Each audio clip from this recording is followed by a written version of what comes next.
श्री स्वामी समर्थ. जय शंकर. आपल्याला नेहमीच एक प्रश्न पडत असतो, तो म्हणजे कर्म. प्रश्न कर्माचा आला की माणूस खूप घाबरतो. ते म्हणतात ना, जैसे ज्याचे कर्म तैसे फळ देतो रे ईश्वर.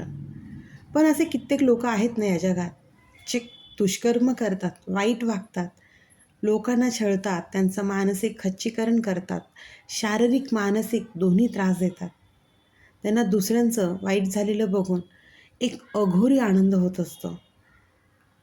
जी लोक सूड घेतात, इतरांना रडवतात, त्यांची घोर फसवणूक करतात, त्यांच्याशी खोटं बोलतात, त्यांच्याशी खोटं वागतात, त्यांच्या भावनांशी खेळतात, तरीसुद्धा ती लोक निरोगी, आनंदी आणि दीर्घायुष्य आयुष्य जगताना दिसत असतात.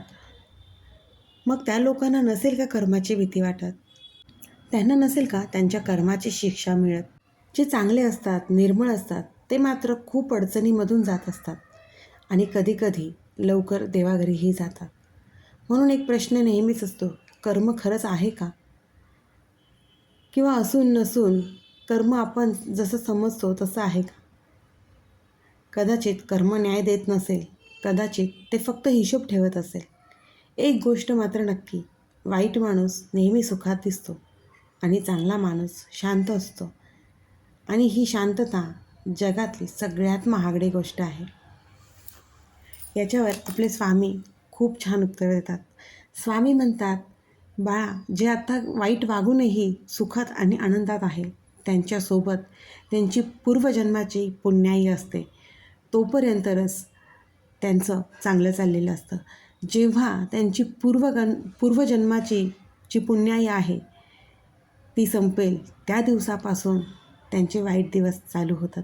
आणि हे तू प्रत्यक्ष तुझ्या डोळ्यांनी पाहू शकतोस. आणि ज्यांच्यासोबत चांगले कर्म असूनही वाईट घडतं, त्यांचे प्रारब्ध असतात. पण एक लक्षात ठेव, त्यांच्या कितीही वाईट दिवसात मी त्यांच्या नेहमी सोबत असतो. त्यांची सोबत कधीच सोडत नसतो. कारण या जन्मात त्यांचे जे चांगले कर्म आहे त्यावरती त्यांनी तुझ्या या स्वामींचा हात धरलेला आहे. आणि जोपर्यंत स्वामी त्यांच्या आयुष्यात त्यांच्यासोबत आहेत, तोपर्यंत त्यांना कसलीच भीती नाही. त्यामुळे हा वाईट कर्म करूनही चांगलं आयुष्य जगतोय, मग आपण का नाही वाईट कर्म करावं, हा विचार चुकूनही मनात आणू नका.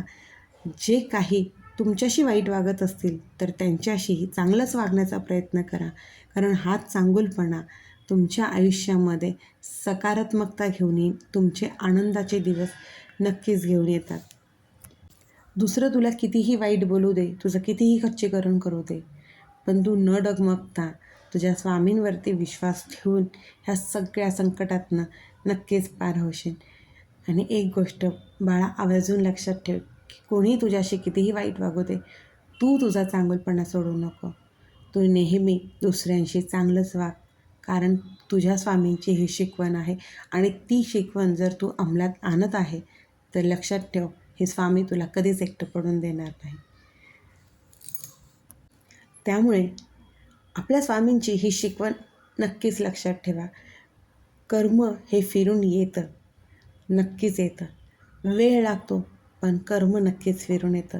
आणि आपले स्वामी त्यावेळेला त्यांच्या कर्माचा, ज्यांनी चांगले कर्म केले असेल तर त्या चांगल्या कर्माचाही हिशोब देतात आणि वाईट कर्माचाही देतात. तात्पर्य एकच, अगदीच तुला कुठलीच पूजा अर्चा करायला जमली नाही, कुठलंच पारायण करायला जमलं नाही, तरी फक्त आणि फक्त तुझं कर्म प्रामाणिक ठेव. तुझं कर्म चांगलं ठेव. कर्म आणि कष्ट जर प्रामाणिक असेल तर स्वामी प्रत्येक संकटात आपली मदत करतात. त्यामुळे आपल्या स्वामींवरती विश्वास ठेवून आपले कर्म तेवढे प्रामाणिक ठेवा. श्री स्वामी समर्थ. अशक्यही शक्य करतील स्वामी, अशक्यही शक्य करतील स्वामी.